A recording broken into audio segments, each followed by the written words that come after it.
오늘은 그 나태에 대한 이야기입니다. 이 성경과 기독교 전통에서 이야기하는 나태에 대해서 우리가 살펴보게 될 텐데, 먼저 이 나태가 가지고 있는 두 가지 오해를 넘어가야 될 것 같습니다. 자, 첫 번째, 성경에서 기독교에서 이야기하는 나태는 게으름과 조금 다르다라는 것입니다. 게으름을 영어로 슬로스라고 이야기하는데, 이게 나무늘보를 의미합니다. 우리가 흔히 게으르다라고 이야기하면 느린 거 생각합니다.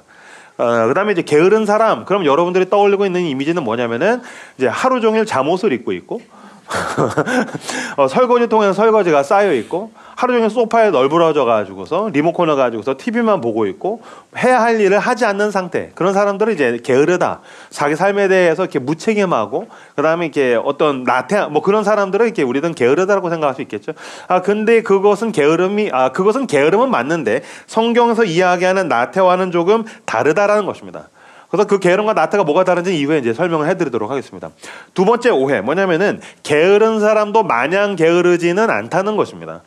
무슨 말이냐면요, 저는 20대 초반 때 이렇게 1년 반 정도를 백수로 지냈던 적이 있습니다. 그 중에서 절반 정도는 진짜 완전 페인처럼 살았습니다. 하루 종일 비디오를 한 8편씩 무협지 비디오를 보고, 그리고서 나가서 술 먹고 막 이런 완전히 게으른 상태로 저는 이렇게 살았던 것 같아요. 그때 배가 고플 때 그냥 참았던 것 같아요. 배가 고픈데 그냥 집에 먹을 게 없으면 그냥 가만히 누워 있는 거예요. 놀랍게도 담배가 떨어지면 나갔습니다. 먹을 게 없으면 그냥 참는 거예요. 근데 담배가 떨어지면 나가는 거예요. 심지어는 밖에서 친구가 술 사준다고 하면 나갑니다. 그러니까 아무리 게으른 사람도, 왜 게임하는 사람 보십시오. 게임에는 열정적입니다. 근데 게으른 사람은 나머지 삶에 대해서는 무기력하고 무책임하죠. 그러면서 게으른 사람도 마냥 게으르지는 않다라는 것입니다. 그 두 가지 오해. 나태는 일반적인 게으름과 다르고 게으른 사람도 마냥 게으르지는 않습니다. 그러면은 나태란 과연 무엇인가? 4세기의 수도자였던 에바그리우스라는 사람이 수도원에서 사람들이 수도 생활을 하는 걸 이렇게 쭉 본 거예요. 그걸 보면서 우리가 하나님께 가까이 갈 때에 우리를 방해하는 8가지를 이 악덕으로 표현을 한 건데, 이 중에서 우리를 하나님께 나아갈 때에 가장 우리를 방해하는 최대의 악덕을 나태라고 얘기했습니다. 무슨 말이냐면요, 하나님을 사랑해서 세상에서 분리돼서 수도원으로 온 거거든요. 사막으로 왔어요. 그러면 정말 하나님을 뜨겁게 사랑하고 최선을 다해서 성경을 읽고 기도를 하고 막 그러느냐? 그렇지 않더라라는 거예요. 어느 순간인가 권태가 오는 거예요. 수도 생활이 익숙해지기 시작하는 거예요. 이게 지겨워지는 거예요. 하나님께 성장하고 성숙은 너무 더딘 것 같고 하나님을 사랑하는 게 힘드니까 어느 순간인가 자포자기하게 되더라는 거예요. 그런 면에서는 껍데기로서는 움직이는데 빈둥거리고 어슬렁거리고, 심지어는 눈동자에 초점이 없는 너무 무기력한 수도사들이 많더라라는 거예요. 그러니까 멀리서 봤었을 때는 와, 저 사람들 경건하고 거룩한 사람 같아, 하나님을 되게 사랑하는 사람 같아. 근데 가까이서 보니까 껍데기만 있는 텅 빈 상태로 있더라. 이것을 나태라고 얘기했습니다. 그래서 이 나태를 헬라어로 아케디아라고 이야기합니다. 아케디아는 두 가지 합성어입니다. 없음, 그리고 케도스, 관심. 그러니까 성경에서 말하는 또는 기독교 전통에서 이야기하는 이 아케디아, 나태는 뭐라고요? 관심이 없다라는 것입니다. 그러니까 관심이 없는 상태. 그러니까 껍데기는 있고 행동은 하는데 그 속이 텅 비어 있는 상태를 나태라고 이야기하더라라는 것입니다. 이것은 우리는 이제 나태, 속이 비어 있어, 영혼이 없어, 속에 있어야 할 무언가가 중심이 없어. 그러면 목사님 그건 그냥 결핍의 상태 아닌가요? 그냥 조금 나약한 거 아닌가요? 아니요. 이것을 분명하게 지금 악덕이라고 이야기하고 있다는 것입니다. 여러분, 죄에는 두 가지 종류가 있습니다. 뭐냐면 첫 번째는 하지 말아야 될 것을 하는 죄가 있습니다. 뭐 폭력이라든지 뭐 말로 하는 죄라든지 행동을 하는 죄라든지, 그러니까 하지 말아야 될 것을 하는 죄가 있습니다. 그것만 죄가 아닙니다. 해야 할 것을 하지 않는 것도 죄입니다. 우리나라에서 국방은 의무입니다. 해야 할 일입니다. 세금은 의무입니다. 해야 할 일입니다. 그것은 나라에서 법뿐만이 아니라 제가 하지 말아야 될 것을 해야 하는 죄가 뭐가 있을까요? 저는 한 아내와 살고 있습니다. 그럼 전 제 아내만을 사랑해야 됩니다. 근데 제 아내 외에 여성과 관계를 맺는 건 죄죠. 근데 그것만 죄입니까? 더 근원적인 죄가 있죠. 무엇입니까? 해야 할 것을 하지 않는 죄입니다. 내 아내를 사랑해야 되는데 그것을 하지 않는 것은 죄인 겁니다. 난 내 자녀를 양육해야 되는데 그것을 하지 않는 것은 죄인 것입니다. 나는 목사로서 여러분들 앞에서 목사로서 해야 할 일이 있고 나는 그리스도인으로서 하나님 앞에서 해야 할 일이 있는데 해야 할 것을 하지 않는 것은 죄입니다. 나태가 이것인 것입니다. 그러니까 그 안에 있어야 될 것이 있지 않는 것, 해야 할 것을 하지 않는 것이 바로 죄라고 이야기하고 있는 것입니다. 그러니까 나태는 가장 중요한 것을 놓친 죄입니다. 나로 하여금 내 안에 있어야 될 것, 내가 추구해야 될 것, 내 안에 반드시 있어야 할 것을 놓친 죄가 바로 나태라고 이야기할 수 있다는 것입니다. 옥스퍼드 대학에서 여성으로서 최초로 학위를 받은 사람이 소설가이자 비평가인 도로시 세이어즈라는 사람인데 이 사람이 이렇게 얘기했습니다. 나태는 믿는 것도 없고 염려도 없고 다짐도 없고 배우거나 성장할 이유도 없고 인생의 목적도 없고 살아갈 이유도 없고 자신이 죽을 이유도 없어서 그냥 살아가는 죄이다. 다 없죠. 근데 왜 다 없을까요? 가장 중요한 것을 놓쳤기 때문이라는 것입니다. 아까 읽었던 갈라디아서 6장 9절에서 10절 말씀 읽겠습니다. 시작.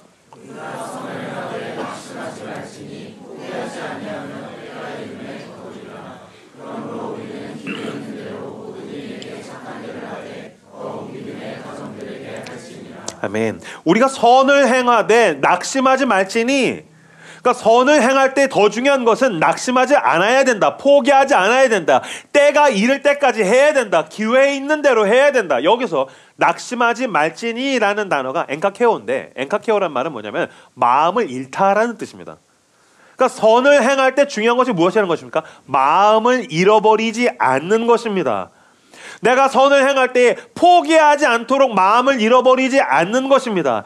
때가 이를 때까지 마음을 잃어버리지 않는 것입니다. 그러므로 기회 있는 대로 계속 추구해서 마음을 잃어버리지 않아야 된다라고 지금 이야기하고 있는 것입니다. 그러니까 나태란 마음을 잃어버리는 것이고, 성경에서 이야기하는 근면, 성실함이란 그 중심, 그 마음에 사로잡혀 있는 상태를 이야기하더라는 것입니다. 엘리야를 예를 들까요? 엘리야가 바알 아세라 선지자들이랑 어마어마한 대결을 했죠. 승리했습니다. 엄청난 승리를 거두었습니다. 근데 아마 여러분 가운데 아시는 분들 계실 것입니다. 이방인 선지자들과 대결을 해서 승리를 했는데 그 왕비가 죽여버리겠다라고 이야기를 했더니, 아하왕이랑 그 왕비가 죽여버리겠다라고 협박을 했더니 거기에 마음을 상실하게 됩니다. 그래서 번아웃이 돼가지고서 광야에 가서 날 죽여주십시오. 그래서 스스로 죽고 싶은 상태. 이건 사실은 어떤 면에서는 죽고 싶다라는 욕구는 무엇입니까? 자살 욕구죠. 그러니까 완전히 바닥을 쳐서 나는 아무것도 하기 싫어요. 그냥 널브러져서 잠을 자면서 차라리 죽었으면 좋겠어. 그 대단한 선지자가 승리를 한 다음에 완전한 무기력의 상태에 빠지게 됩니다. 왜 그랬을까요? 엔카케오, 마음을 잃어버렸기 때문입니다. 그 중심을 잃어버렸기 때문입니다. 승리하면 뭐해? 세상은 바뀌지 않아. 악에는 여전히 판치고 있어. 내가 할 수 있는 게 많지 않은 것 같아. 엔카케오, 마음을 잃어버렸더니 포기하게 되고 그때가 올 때까지 가지도 못하고 착한 일을 자기 스스로 팽개치게 되는 그 아케디아, 나태의 상태에 가게 되더라는 것입니다. 이 아케디아는 또 어디서 쓰였냐면요, 군인들에게 쓰였습니다. 여기 이제 남자 형제들 많을 텐데 아마 그 군대를 제대한 분들은 이해할 겁니다. 군인들은 굉장히 나태합니다.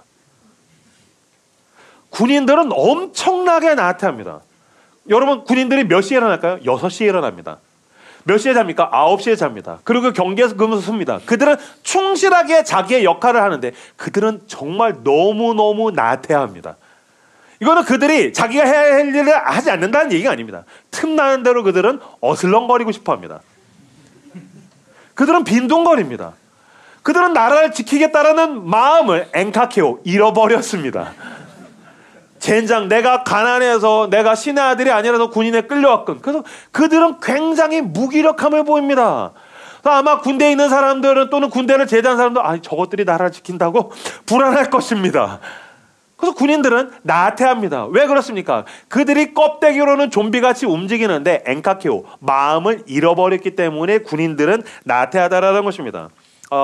저는 신학교를 나온 목사입니다. 부끄럽게도 신학생은 나태합니다. 처음에 신학교 가기 전에는 불을 받아서 갑니다. 주님, 내가 민족의 복음화를 이뤄드리겠습니다. 가서는 눈깔이 동태 눈깔이 됩니다. 신학을 배우면서 속에는 불이 꺼지게 됩니다. 마음의 중심을 잃어버리게 됩니다. 신학생들이 어디 좋은 교회 가서 나도 좋은 대우를 받으면서 좋은 존경을 받을 수 없을까? 빈둥거리기 시작합니다. 어슬렁거리기 시작합니다. 그래서 신학생들은 나를 통해서 내가 뭐 하나님의 나라를 위해서 뭘 할 수가 있겠어. 그들은 중심을 잃어버리고 무기력하게 됩니다. 그래서 신학생과 목사들도 껄핏하면은 나태의 상태, 아케디아로 빠질 수 있다는 것입니다. 여러분 아마 입시를 해봤으니까 알겠지만 책상에 앉아있는 학생들은 굉장히 나태하죠. 그렇죠? 얘들은 앉아있으면 지들이 공부한다고 착각하기 때문입니다. 앉아있는 것과 책을 편 것과 공부하는 건 별개입니다. 그들은 공부를 해야겠다는 그 중심을 잃어버립니다. 내가 뭔가를 학습해야겠다는 의지를 상실하게 됩니다. 엔카케오, 마음을 잃어버리면 학생들은 나태합니다. 자, 다 적용했으니까 직장인들은 나태합니다. 직장인들은 나태합니다. 출근하고 퇴근하면 지들이 일하고 있다고 착각하죠. 그러니까 대표들은 월급이 아까운 겁니다. 직장인들은 굉장히 나태합니다. 어슬렁거리고 빈둥거리고 무기력합니다. 무슨 말인지 아시겠죠? 그러니까 당신은 어떤 면에서는 열심히 살고 있는 것 같지만 엔카케오, 마음을 잃어버리면은 결론적으로는 나태하게 되더라는 것입니다. 그러니까 여기서 말하는 나태, 아케디아, 무언가를 잃어버렸다라는 것은 낙심하지 말지니, 착한 일을 할 때 낙심하지 말지니 엔카케오, 잃어버렸다라는 것은 내가 뭔가 살아있다고 느끼게 만드는 그 무언가. 그러니까 이거는 남들보다 더 많은 시간을 하거나 늘 부지런한 이야기가 아닙니다. 나로 하여금 나는 살아있어. 하나님이 나에게 이것을 맡기셨어. 이건 나에게 굉장히 중요한 일이야. 이건 난 돈으로 환산할 수 없는 일이야. 내가 받는 돈보다 나는 더 중요한 일을 하고 있어. 사람들에게 나에게 인정해 주는 것보다 난 더 중요한 일을 하고 있어. 이것을 통해서 내가 어떤 보상을 얻게 되거나 이것을 통해서 어떤 결과가 일어날 수도 있고 일어나지 않을 수도 있지만 나는 지금 무언가 환산할 수 없는 가장 소중한 일을 하고 있어 라고 느끼게 만드는 내 안에 있는 가장 중요한 것을 잃어버렸다라는 것입니다. 그래서 나태하면 게으름으로 나타나지만 나태한 사람은 반대로 분주하고 산만하고 바쁜 것으로도 나타나게 됩니다. 제가 아케디아로 나타나는 현상을 가지고 왔습니다. 첫 번째, 어떤 일을 꾸준히 하지 못하거나 한 곳에 꾸준히 머무르지 못하게 됩니다. 왜 그렇습니까? 내적으로 뿌리 내리지 못했기 때문입니다. 그래서 뭔가를 꾸준히 하지 못합니다. 선한 일을 할 때 낙심을 해서 포기하게 됩니다. 한 곳에 머무르지 못하고 계속해서 분주하게 다니기 시작합니다. 왜 그렇습니까? 내적으로 뿌리 내리지 못했기 때문입니다. 두 번째, 해야 할 일을 미루다가 못하게 됩니다. 또는 하던 일을 마무리하지 못하게 됩니다. 왜 그렇습니까? 의욕과 의미를 잃어버렸기 때문입니다. 그 다음에 잠을 과하게 잡니다. 반대로 잠을 못 자게 됩니다. 둘은 같은 사람입니다. 무슨 뜻입니까? 현실을 도망가고 싶은 겁니다. 눈 떠 있는 현실이 싫은 것입니다. 아무것도 안 하려고 하거나 아무거나 막 하게 됩니다. 둘 다 아케디아, 나태한 사람입니다. 왜 그렇습니까? 공허한 것이기 때문입니다. 아무 일도 시도하지 않으려고 하거나 죽어라 열심히 하다가 번아웃을 해버립니다. 왜 그렇습니까? 내 안에 난 이 일을 하는 의미를 알고 있고 내가 이 일을 하는 이유를 알고 있고 목적을 알고 있다면 이 일 자체가 소중할 텐데 그 결과가 올까? 그러니까 의미와 의욕을 잃어버리니까 아무 일도 시도하지 않으려고 하거나 결과가 오지 않을까 봐. 또는 죽어라 열심히 하다가 자기가 원하는 결과가 안 오면은 번아웃 해버리는 것은 둘 다 아케디아, 중심에 있어야 될 것을 잃어버리게 되는 것입니다. 이런 사람은 내 안에 뭔가 살아있다는 느낌을 잃어버린 채 껍데기만 좀비같이 움직이는 느낌을 받고 있을 것입니다. 학생도, 직장인도, 목사도, 교회를 다니는 사람도, 심지어는 교회에서 그럴싸하게 종교적으로 포장해서 헌신할지라도 당신 안에 가장 중요한 것을 놓쳤다면 당신은 지금 매우 나태한 사람이라고 성경은 이야기하고 있는 것입니다. 그들의 감정 상태는 어떤 상태냐면요, 세 가지 정도의 감정 상태가 있습니다. 첫 번째, 부담스럽습니다. 모든 게 부담스럽습니다. 왜요? 하기 싫으니까요. 내가 하고 싶은 마음이 없으니까요. 모든 게 부담스럽습니다. 그러니까 여기서 더 얹어지는 게 싫습니다. 기회가 난다면 빈둥거리고 어슬렁거리고 싶은데 뭔가가 오는 게 부담스럽습니다. 그리고 그들은 바쁩니다. 너 요새 잘 지내? 바빠. 나 요새 너무 바빠. 나 요새 너무 부담스럽고 너무 바빠. 아니요. 당신은 사실 나태한 것입니다. 그리고 그 사람들은 희망을 잃어버렸습니다. 무엇보다 이 길의 끝에 하나님께서 예비하신 가장 좋은 게 드러날 거야라는 그 확신, 내 안에 하나님을 향한 신뢰로 인한 확신과 하나님께서 일할 것이라는 그 확신, 지금 내가 하는 게 어떤 일을 직접적으로 가지고 올지 나는 모르지만 내 안엔 그 확신으로 인한 희망이 있습니다. 이것이 없어서 그 사람들은 무기력해지고 있는 것입니다. 이 감정 상태가 이 네 가지 중에서 절반 이상이 있다면 당신은 나태한 사람입니다. 그렇다면 나태한 사람은 어떻게 해야 되는가? 영성 신학자였던 매튜 폭스라는 사람이 이렇게 얘기했습니다. 게으름을 이기는 방법은 부지런해지지 않은 결심이 아니라 우리 안에 있는 불꽃을 다시 발견하는 것이다. 다시 읽어드리겠습니다. 게으름을 이기는 방법은 부지런해지지 않은 결심, 그러니까 나 더 부지런해져야지, 그게 아니라 내 안에 있는 불꽃을 다시 발견하는 것이다. 왜요? 엔카케오, 아케디아, 내 안에 있는 그 가장 중요한 무언가를 잃어버려서 불이 꺼져서 냉랭해진 거거든요. 불이 꺼져서 원동력이 사라진 것이거든요. 그래서 게으름, 아케디아를 극복하는 방법은, 나태를 이기는 방법은 더 열심히 사는 것이 아니라 당신 안에 있는 그 불꽃을 발견하는 것입니다. 하나님께서 출애굽기에 보면, 출애굽기 시작에서 이스라엘 백성, 노예로 살고 있던 그 강대국 이집트의 노예로 살고 있던 이스라엘 백성을 구원해내기 위해서 모세라는 사람을 부르시죠. 그때 남들보다 탁월하고 남들보다 더 강건한 의지를 가지고 있고 남들보다 잘난 이집트의 왕자를 쓰신 게 아닙니다. 이집트의 왕자가 40살 때 한 거라고는 이집트 사람을 때려 죽이고 광야로 도망간 겁니다. 그래서 모세는 광야에서 40년간 양치기로 살았습니다. 여러분, 양치기로 산다는 게 어떤 일일까요? 한없이 무기력해지는 겁니다. 왜냐하면 이집트의 왕자니까 해야 할 일도 많았고 즐거운 일도 많고 누릴 것도 많고 그 도시에서 바쁘게 살다가 깡촌 시골에 가서 양들을 치우는 거죠. 양들을 돌보는 거예요. 양 1마리, 양 2마리, 양 3마리, 똥 쌌네, 똥 치우고, 양 5마리, 양 6마리, 먹지 말아야 할 걸 먹고 있네, 목마르다고 하네, 물을 주고, 하루 종일 지루하고 루즈한 삶을 살게 됩니다. 그렇게 양치기로 40년을 살았으니 이 모세가 얼마나 아케디아, 무기력해지겠습니까? 그때 하나님께서 이 모세를 어떻게 부르십니까? 떨기나무에서 꺼지지 않는 불꽃으로 부르십니다. 무슨 얘기입니까? 나는 꺼지지 않는 불이다. 너 안에 너가 만들었던 불은 다 꺼졌지. 잿더미가 됐지. 난 이제 너로 인해서 다시 일할 거야. 나는 그 어떤 것에도 꺼지지 않는 불이고, 내가 이 불로 너의 영혼 가운데 불타오르게 해주고, 이 놀라운 불타오르는 열정을 가지고 내가 너를 통해서 일하게 될 거야.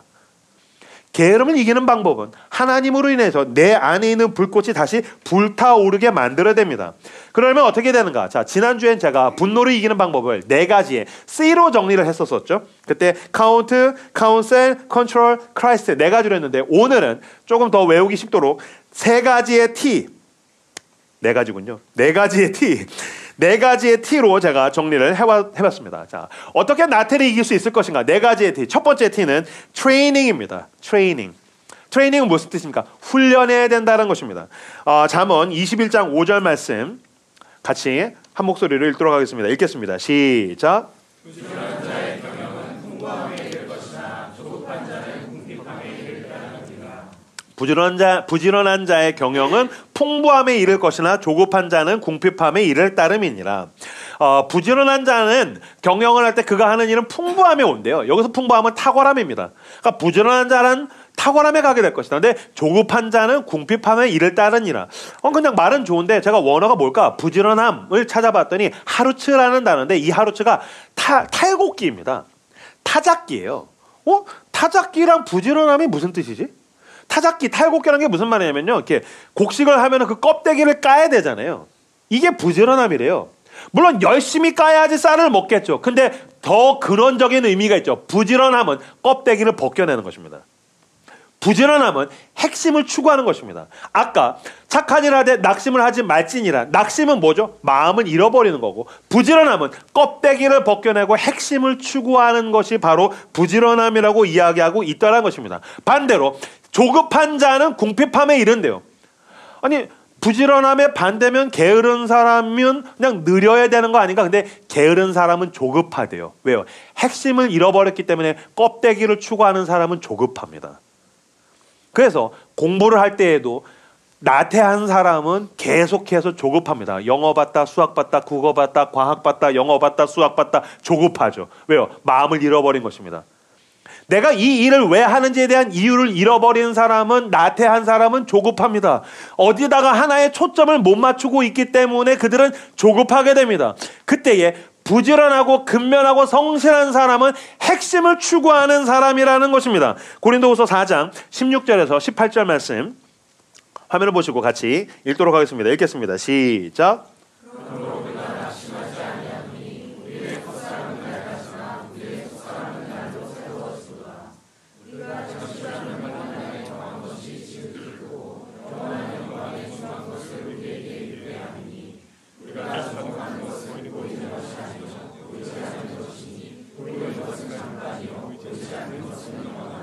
아멘.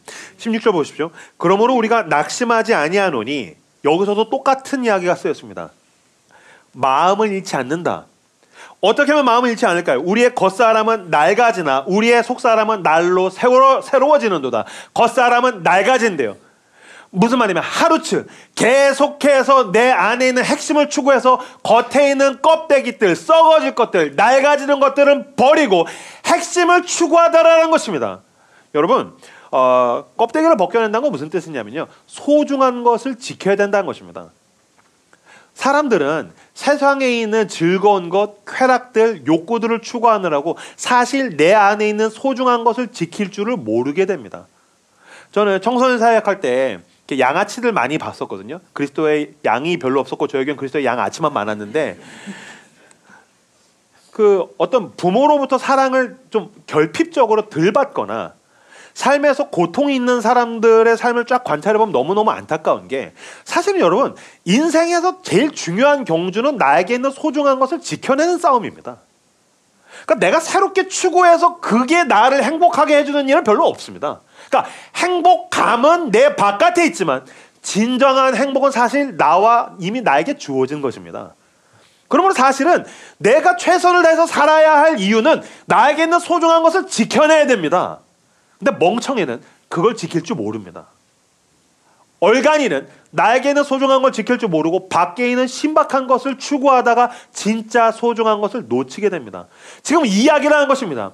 낙심하지 아니하노니 우리가 겉사람은 낡아지나 하루츠 계속해서 내 안에 있는 껍데기를 벗겨내고 난 핵심을 추구하겠다. 그러기 위해서는 어떻게 됩니까? 우리가 잠시 받는 환난에 경한 것, 우리가 잠시 받는 환난에 경한 것이 지극히 크고 영원한 영광에 중한 것을 우리에게 이루게 함이니, 소중한 것을 지키려면 어떻게 된답니까? 우리가 잠시 받는 환난에 경한 것이 필요하대요. 환난에 경한 것 무슨 뜻입니까? 훈련이죠. 트레이닝. 그러니까 사람들은 냅두면은 마음을 따라서 움직여서 껍데기를 추구합니다. 본질을 잃어버리게 됩니다. 아케디아, 가장 중요한 것을 놓치게 됩니다. 그때에 영원한 영광에 중한 것을 추구하려면 그 사람은 환난에 경한 것, 트레이닝이 필요합니다. 여러분, 마음을 따라가는 사람은 핵심을 잃어버리게 됩니다. 기분을 따라가고 느낌을 따라가는 사람은 그 사람에게 있는 가장 중요한 것을 놓치게 됩니다. 왜냐하면 내 안에 있는 그 기분과 느낌, 내 안에 있는 피상적인 즐거움은 나로 하여금 핵심을 놓치게 만들기 때문이라는 것입니다. 그러므로 여러분, 당신을 달콤하게 만드는 마음과 느낌, 이것을 추구하는 것이 아니라 환난에 경한 것, 훈련을 통해서 더 소중한 것을 지킬 줄 알아야 됩니다. 제가 청년이 많이 모이는 교회 사역을 하다 보니까 알게 된 게 있습니다. 어른들의 문제는 뭐냐면요, 예배를 계속해서 나오다가 보니까 그냥 습관적으로 나오시는 경향들이 굉장히 큰 게 문제가 되는 것 같은데, 젊은이들은 이 훈련 자체가 안 돼 있습니다. 그래서 제가 저번에도 말씀드렸죠. 가끔씩 저희 교회 결석 사유 볼 때 가끔씩 이해가 되지 않는 게 있어요. 뭐냐면은 컨디션 난조. 컨디션이 안 좋으면 교회를 안 나오는 건가? 컨디션이 안 좋으면 그냥 교회 안 나오는 거예요. 그냥 기분이 안 좋으면 교회를 안 나오는 거예요. 그냥 삐지면 교회를 안 나오는 거예요. 그럼 여러분 지금 교회 와서 예배를 드리는데 아까 찬양팀이 찬양하다가 나 오늘 찬양할 기분이 아니야. 제가 설교를 나왔는데 여러분 저 오늘 설교를 할 기분이 아니에요. 여기 저쪽에 앉아있는 사람 표정이 너무 마음에 안 들어서 저 삐졌어요. 그래도 됩니까? 아닙니다. 나는 하나님의 영광을 보기 위해서 나는 잠시 받는 환난에 경한 것을 감당해야 됩니다. 훈련을 통해서 나는 더 소중한 것을 지키게 되는 것입니다. 때때로 나는 나의 기분, 나의 느낌, 나에게 있는 그 껍데기에 대한 것들에 대해서 하루추 쳐서 벗겨내고 난 더 소중한 것을 지키기 위해서 나 스스로를 트레이닝해야 됩니다. 그래서 여러분, 느낌과 기분이 아니라 더 소중한 훈련을 향해서 나아가는 여러분들 되시길 주님의 이름으로 축복합니다. 두 번째, 티처가 필요합니다. 첫 번째는 트레이닝, 두 번째는 티처가 필요합니다. 불이 꺼졌으면 어떻게 됩니까? 여러분 가운데도 아마 지난주에 받았던 불씨가 다 차갑게 꺼져서 오신 분들이 분명히 계실 겁니다. 하나님께서 성령의 불을 주셔서 아까 우리가 성령의 불로 막 활활 타올랐다가 월화수목금토 냉랭하게 엔카케오 마음을 잃어버리고 아케디아 무기력해져서 차가운 잿더미가 돼서 지금 예배 가운데 나온 분들이 계실 것입니다. 그때 어떻게 됩니까? 불이 옮겨 붙어야 됩니다. 다시 디모데후서 1장 1절에서 9절 말씀을 화면 보시고 읽도록 하겠습니다. 읽겠습니다. 시작.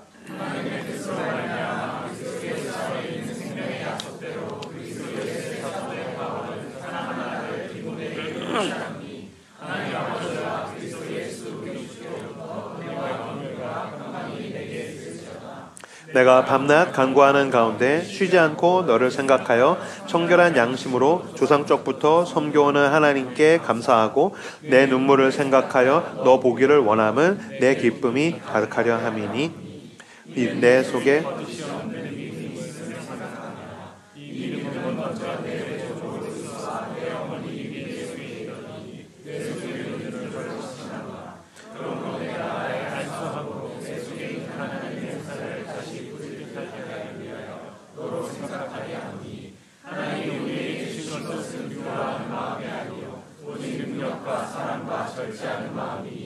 그러므로 너는 내가 우리 주를 증언함과 또는 주를 위하여 갇힌 자된 나를 부끄러워하지 말고 오직 하나님의 능력을 따라 복음과 함께 고난을 받으라.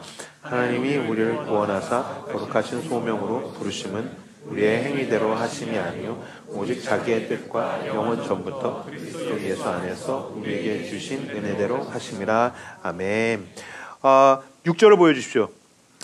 바울이 그 디모데에게 얘기합니다. 그러므로 내가 나의 안수함으로 내 속에 있는 하나님의 은사를 다시 불일 듯 하게 하기 위하여. 바울이 디모데에게 뭔답니까? 안수해서 연결되어서 내 안에 있는 불이 너 안에 옮겨 붙도록 해주겠다. 저는 불멍 굉장히 좋아합니다. 저는 불장난에 진심인 사람입니다. 그때 어떤 강목에 막 불이 타다가 이렇게 꺼집니다. 꺼지면 어떻게 될까요? 지금 타고 있는 그 나무를 여기다가 붙여야 됩니다. 그리고 여기다가 놓으면 옮겨 붙기도 합니다. 그때 뭘 하냐면은 후 하고 바람을 붑니다. 그러면 불이 옮겨 붙습니다. 마찬가지로 당신이 차갑게 식어버리고 중심을 잃어버린 상태로 간다면 티처가 필요합니다. 불 붙어 있는 사람과 연결되어야 됩니다. 그때에 그 불 붙어 있는 사람 안에 있는 성령의 불이 당신에게 옮겨 붙고 성령의 바람이 역사하면 당신 속에서 다시 한번 불일 듯 마음이 일어나기 시작하더라는 것입니다. 그래서 여러분, 당신 스스로 안 된다면 인정하십시오. 내 안에 내가 엔카케오 마음을 잃어버렸다면 인정하십시오. 뭘 인정해야 됩니까? 나 혼자서 안 된다는 것을 인정해야 됩니다. 당신에겐 티처가 필요합니다. 당신에게는 리더가 필요합니다. 당신에게는 당신을 도와줄 다른 누군가가 필요합니다. 근데 이때에 우리가 뭐로 버팁니까? 자존심이 계기입니다. 내가 지금 식어있는 상태다.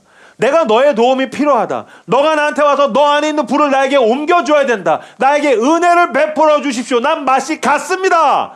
라는 걸 인정하지를 못합니다. 이게 바로 교만입니다. 이게 교만입니다. 당신 안에 불이 꺼졌다면 당신에겐 티처가 필요합니다. 멘토가 필요합니다. 리더가 필요합니다. 저는 부끄럽지만 살면서 몇 번 제 안에 불이 다 꺼졌던 적이 있습니다. 맛이 가고 제가 사역이 안 되고 또는 너무 큰 고통 때문에 제 개인적인 삶이 무너져서 아, 내가 맛이 갔구나 라고 느꼈던 적이 있습니다. 그때 제가 제 스스로에게 다짐했던 게 있습니다. 계속해서 매일마다 순간마다 다짐했고 저는 제 아내와 제 주변 사람들에게도 이 이야기를 여러 번 했습니다. 난 지금 맛이 갔어. 그러니 내가 스승이 이야기하면 난 무조건 예스 할 거야. 교회에서 누군가가 나에게 이야기하면 난 무조건 예스 할 거야. 나를 사랑하고 아껴주는 사람이 나에게 뭐라고 요구하면 난 무조건 예스 할 거야. 왜요? 난 맛이 갔으니까요. 무슨 뜻입니까? 난 맛이 갔으니 난 고립되어서 더 나를 파괴하지 않겠다는 뜻입니다. 나에겐 당신의 불이 필요합니다. 난 당신의 연결이 필요합니다. 당신 나에게 안수함으로 다시 한번 내 안에 불일 듯하게 하여 주십시오. 라는 티처 앞에서 순종하며 나아가는 여러분들 다 되시기를 주님의 이름으로 축복합니다. 세 번째, 타겟입니다. 타겟. 아까 읽었던 갈라디아서 6장 9절에서 10절 말씀 제가 다시 한번 더 읽어드리겠습니다. 우리가 선을 행하되 낙심하지 말지니 포기하지 아니하면 때가 이름에 거두리라. 그러므로 우리는 기회 있는 대로 모든 이에게 착한 일을 하되 더욱 믿음의 가정들에게 할지니라. 낙심하지 말지니 포기하지 아니하면 때가 올 것이다. 그러므로 포기하지 않고 마음을 낙심하지 않으려면 무엇을 봐야 됩니까? 그 때를 봐야 됩니다. 그 때가 나에게 올 거라는 믿음이 필요합니다. 이것이 무슨 뜻입니까? 내 삶의 목적을 다시 한번 점검하셔야 됩니다. 여러분 안에서 계속해서 불씨가 사그라들고 있고 불길이 소멸되고 있다면 여러분들은 이 질문을 해야 됩니다. 네 가지 가지고 왔습니다. 첫 번째, 나는 왜 사는가? 하나님이 나에게 하루를 왜 주셨을까요? 모든 게 무기력해졌어요. 그래도 당신에게 하나님이 그 하루를 주셨지 않습니까? 난 살고 싶은 마음이 없어요. 그래도 하나님이 당신에게 그 날을 허락하셨지 않습니까? 나는 너무너무 고통스러워요. 그래도 여전히 주님이 나에게 눈을 뜨게 하시지 않습니까? 그렇다면 난 질문해야 됩니다. 그럼에도 불구하고 나는 왜 살아야 하는가? 내 삶의 목적은 무엇인가? 난 무엇을 위해서 살아야 되는가? 과연 이러라고 사는 삶인가? 그것을 점검해야 됩니다. 그리고 내가 가야 되는 그 길을 봐야 됩니다. 내가 도달해야 되는 그 목적지를 바라봐야 됩니다. 하나님이 지금 우리에게 그것을 바라보라고 요구하고 계신 것입니다. 우리가 선을 행하되 낙심하지 말지니 포기하지 아니하면 때가 이름에 거두리라. 그러므로 우리는 기회 있는 대로 모든 이에게 한 칸씩 한 눈금씩 그 목표를 바라보며 우리는 그 타겟을 향해서 나가야 된다고 하나님 우리에게 이야기하고 계신 것입니다. 저는 운전을 할 때 늘 두 가지를 점검합니다. 첫 번째는 차에 있는 내비게이션이고 두 번째로는 길에 있는 표지판입니다. 두 가지를 통해서 확인합니다. 난 지금 어디에 있는가? 그리고 난 어디로 가고 있는가? 운전을 한 3시간, 4시간 하면 멘탈이 나갑니다. 그때 나는 점검합니다. 난 어디로 가고 있는가? 그리고 난 어디로 갈 수 있는가? 이것이 너무너무 중요합니다. 여러분 안에 불길이 꺼질 때에 당신은 하나님 앞에서 날마다 말씀을 붙들고 당신 앞에서 주어진 하루하루 가운데 점검해야 됩니다. 난 무엇을 위해서 살고 있는가? 난 어디로 가고 있는가? 난 어디쯤 왔는가? 그때 다시 한번 주님, 내 안에 성령의 불을 뜨겁게 타오르게 해주십시오. 나는 포기하지 않고 한 칸씩 한 눈금씩 가기를 원합니다. 여러분 두 가지를 상상하셔야 됩니다. 첫 번째, 여러분이 도달하게 될 그 끝을 상상하셔야 됩니다. 여러분 그거 아십니까? 우리 모두 그 꼬린 지점에 도달하게 될 것입니다. 무슨 뜻입니까? 죽는다는 뜻입니다. 당신은 죽게 됩니다. 당신은 죽으면 영원한 하나님의 나라에 가게 될 것입니다. 그리고 그 심판대 앞에 서게 될 것입니다. 그때 나의 심판자 되시는 예수 그리스도께서 내 삶을 정산하실 것입니다. 뭐 하다 왔느냐? 내가 너에게 준 소명이 있지 않느냐? 내가 너에게 준 미션이 있지 않느냐? 나는 그것 앞에서 날마다 상상해야 됩니다. 예, 주님, 제가 이것을 하다 왔습니다. 오늘 제가 그것을 위해서 힘썼습니다. 주님, 나에겐 고통이 있었고 때때로 너무나 달콤함이 있었지만 이 모든 것을 모아서 당신의 나라를 위해서 힘썼습니다. 그 끝날을 상상하셔야 됩니다. 두 번째, 오늘 내가 하는 일이 그 나라를 향해서 한 칸씩 한 눈금씩 한 계단씩 올라가고 있다는 것을 마음속으로 상상하셔야 됩니다. 그래서 주님께서 오병이어의 기적과 같이 미비하지만 나의 오늘을 쓰셔서 그분의 나라의 풍성함을 빚어내실 것을 믿음으로 나아가는 여러분들 다 되시기를 주님의 이름으로 축복합니다. 그래서 여러분 끝을 상상하시되 동시에 구체적인 목표를 세우십시오. 대단한 비전들을 이야기하는 사람들을 보게 됩니다. 청년들은 특히 막 허언증이 있어요. 하나님을 위해서 학교를 세울 거예요. 선교에서 대단한 일을 할 거예요. 저는 쌉티라서 저는 선교사가 꿈입니다. 외국어 공부하고 있니? 아니요. 너 선교 가지 마. 그죠? 그러면 하루하루 계획을 세워야 됩니다. 그래서 작은 성취들을 이루어 나가야 됩니다. 하루하루 내가 계획과 목표를 가지고 한 눈금 한 눈금씩 나아갈 때에 그 타겟이 나를 나태함으로부터 방지하여 줄 수 있다는 것입니다. 자, 네 번째, 제일 중요한 것입니다. T를 사랑하는 것입니다. 이건 좀 억지죠. 네, 맞추고 싶었어요. 근데 어쨌든 T가 무엇입니까? 십자가죠. 소문자 T는 십자가죠. 가장 중요한 것은 십자가를 사랑하는 것입니다. 근면, 나태함의 반대말이 근면일 텐데 이 근면이라는 딜리전스의 어원이 딜리게레인데 이것은 사랑하다라는 뜻입니다. 그러니까 나태함은 안에 있어야 할 사랑이 빠진 것입니다. 그 불꽃이 꺼진 것입니다. 근면과 성실은 무엇입니까? 사랑하는 것입니다. 그 사실은 저는 근면이라는 단어보다 더 중요한 것은 나태함의 반대는 열정입니다. 그 사랑에 타올라 있는 상태입니다. 활활 타올라 있는 상태입니다. 여러분 그거 아십니까? 주님께서 우리에게 요구하신 것은 수많은 율법이 아니었습니다. 예수 그리스도가 오직 우리에게 요구하신 것은 딜리게레, 사랑해라. 마태복음 22장 34절에서 40절 말씀 앞에 화면을 보시고 같이 읽도록 하겠습니다. 읽겠습니다. 시작. 예수께서 사람의 이름으로 대답할 수 없게 하신 마음을 바리새인들이 보고 있는데 하나님으로서 예수를 시험하는데 선생님 율법에서 예수께서 명령하는 하고 순하고 그들과 주의 하나님을 사랑하라. 첫째는 계명이요 둘째도 그와 같으니 내 이웃을 내 자신과 같이 사랑하라 하셨으니 이 두 계명이 온 율법과 선지자의 강령이니라. 아멘. 예수 그리스도께서 우리에게 요구하신 계명은 딱 두 가지입니다. 첫 번째 무엇입니까? 너의 목숨을 다하고 마음을 다하고 뜻을 다하여 주 너의 하나님을 딜리게레, 사랑해야 된다. 사랑하지 않으면, 사랑이 없으면 그 어떤 천사의 말을 할지라도 아무 소용없다. 울리는 꽹과리와 같다.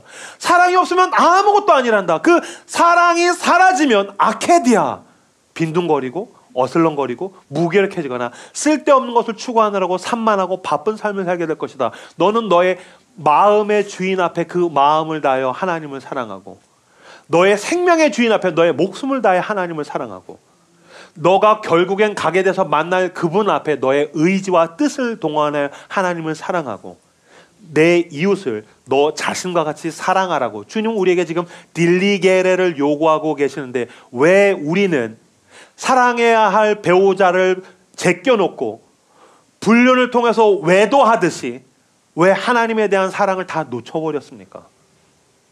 그것이 우리에게 있는 가장 큰 죄라는 것입니다. 저는 24살에 회심했습니다.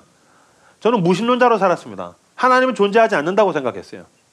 그러다가 방황을 하다가 군대에 뒤늦게 가서 거기에서 십자가를 바라보면서 내가 군대에 왜 있어야 되냐고 쌍욕을 하다가 하나님의 음성이 들려서 제가 처음으로 제 인생에 나락을 경험했을 때 저를 찾아오신 주님 앞에 그리스도를 만나고 제 삶이 뒤집어졌습니다.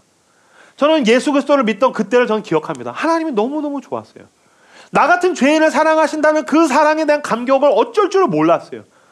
그래서 이등병 때 월급을 탔는데 그냥 봉투채로 저는 헌금함에 넣었던 기억이 있어요. 월급을 봉투채로 헌금함에다 넣고 PX에서 밥 먹은 척 돌아다니고 둘째 딸에도 그냥 월급 봉투채로 헌금함에 넣어놓고 그게 좋다고 막 울고 교회에 가면은 막 그 마이크 줄 감으면서 울고 감사하다고 막 봉사하고 싶어가지고 걸레 빨아와가지고서 막 예배당을 닦고 막 하나님 너무너무 좋은 거예요. 입만 열면은 막 사람들 전도하고 그 뜨거움이 저에게 여전히 있어요. 20대 후반에 제대하고 나왔는데 학원에서 돈 벌어가지고 동네에 있는 청소년들 얘네가 예수 믿었으면 좋겠다. 내 안에 있는 예수를 얘들도 만났으면 좋겠다. 하나님이 너무너무 좋고 그 하나님의 사랑을 모르는 사람을 견딜 수가 없어서 계속해서 내 돈을 쏟아붓고 내 시간을 쏟아부으면서 전도하고 성경을 가르쳤었어요. 그때 20대 후반 때 그때 교회에서 간사로 사역을 할 때인데 어떤 목사님과 대화할 기회가 있었어요. 저보다 한 10살 정도 연배가 윗분이셨는데 하나님이 저에게 베푸신 은혜가 얼마나 놀라운지 그때 5년 전에 저를 만나주신 예수님에 대한 이야기 그리고 제가 요새 사역하고 있는 것에 대한 이야기 여전히 나는 죽을 수밖에 없는 죄인인데 주님이 나를 사랑하신다는 그 복음만 생각하면 막 심장이 뛴다는 이야기를 막 하면서 모든 사람이 나처럼 그 복음을 알았으면 좋겠어요. 막 그 얘기를 하고 있는데 그 목사님이 이렇게 흐뭇하게 바라보시다가 저한테 한마디를 하셨어요. 뭐라고 얘기하시면 이렇게 얘기하셨어요. 형규 형제가 신혼이라 그래요. 형규 형제가 신혼이라 그래요. 제가 그 얘기 알아들었어요. 너가 지금 예수 믿은 지 얼마 안 돼서 그래. 나도 그랬어. 근데 난 지금 그게 다 식어버렸어. 속에 있어야 될 게 다 불이 꺼져버렸어. 그리고 나는 목사가 되었지. 근데 너도 나처럼 될 거야. 그건 그냥 감정에 의한 거야. 그리고 그 감정은 신혼이 끝나면 모든 부부가 다 무기력한 부부 생활을 해나가듯이, 아니 대부분이, 많은 부부들이, 우리 부부는 그렇지 않습니다. 더러 많은 부부들이 그런 정으로 살고 무기력한 사랑 없는 부부 생활을 하듯이 너도 나처럼 될 거야 라는 뜻이란 걸 제가 알아들었어요. 제가 그래서 겉으로는 아 그렇군요 라고 하고 속으로 4글자로 대답했어요. 내가 너냐? 내가 너냐? 그때부터 저는 몸부림치기 시작했던 것 같아요. 주님, 내가 때때로 무능할 수도 있고, 내가 때때로 쓸모없는 존재가 될 수도 있고, 내가 때때로 죄를 질 수도 있고, 아니 많은 순간에 나는 죄를 짓고, 그렇지만 주님, 내가 가장 소중한 것을 놓치지 않게 해주십시오. 내가 가장 소중한 것을 놓치지 않게 해주십시오. 제가 어저께 찬송가 150장 혼자 듣고 부르고 기도하면서 많이 울었습니다. 그 가사를 가지고 왔습니다. 갈보리 산 위에 십자가 섰으니 주가 고난을 당한 표라. 험한 십자가를 내가 사랑함은 주가 보혈을 흘림이라. 최후 승리를 얻기까지 주의 십자가 사랑하리. 빛난 면류관 받기까지 험한 십자가 붙들겠네.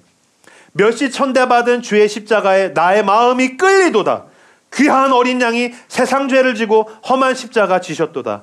최후 승리를 얻기까지 주의 십자가 사랑하리. 빛난 면류관 받기까지 험한 십자가 붙들겠네. 험한 십자가에 주가 흘린 피를 믿는 마음으로 바라보니 귀한 어린 양이 세상 죄를 지고 험한 십자가 지셨도다. 최후 승리를 얻기까지 주의 십자가 사랑하리. 빛난 면류관 받기까지 험한 십자가 붙들겠네. 주님 예비하신 나의 본향집에 나를 부르신 그날에는 영광 중에 계신 우리 주와 함께 내가 죽도록 충성하리. 최후 승리를 얻기까지 주의 십자가 사랑하리. 빛난 면류관 받기까지 험한 십자가 붙들겠네. 임영규는 목사이기 전에 나는 여전히 죄인입니다. 내가 어떻게 그리스도의 십자가를 팽개치고 껍데기로서 목사 생활을 한단 말입니까? 주께서 24살에 나를 부르셨고 주께서 놀라운 신실한 사랑으로 나를 인도하셨습니다. 그 사랑이 아니면 난 아무것도 아닙니다. 그 사랑이 아니면 난 아무것도 아닙니다. 주님, 내가 그 사랑을 놓치고 붙들어야 될 것이 무엇이 있단 말입니까? 나는 그 사랑이 아니면 나는 여전히 아무것도 아닙니다. 나는 여전히 내 마음에 더러운 것들을 꾸역꾸역 채우게 됩니다. 주께서 주신 나의 하루의 이 귀한 목숨을 가지고 헛된 것들을 추구하는 것들을 보게 됩니다. 내 뜻은 여전히 하나님의 나라가 아니라 엉뚱한 것들을 보게 될 때가 있습니다. 그러나 여전히 내 주인 되시는 예수 그리스도는 그 모든 마음을 모아서 나 같은 죄인을 사랑하시고, 그런데 그 목숨을 다하여서 그 십자가에 못 박혀 죽기까지 나를 사랑하시고, 모든 자존심을 버리시면서 그 모든 뜻을 쏟아부어서 나를 사랑하셨습니다. 최후 승리를 얻는 그 날까지 이 험한 십자가를 붙들고 나의 마음을 다해 나의 하나님을 사랑하고, 나의 목숨을 다해 나의 하나님을 사랑하고, 나의 모든 뜻을 모아서 나의 주, 나의 하나님을 사랑하는 내가 되기를 원합니다. 이 시간 함께 기도하기 원합니다.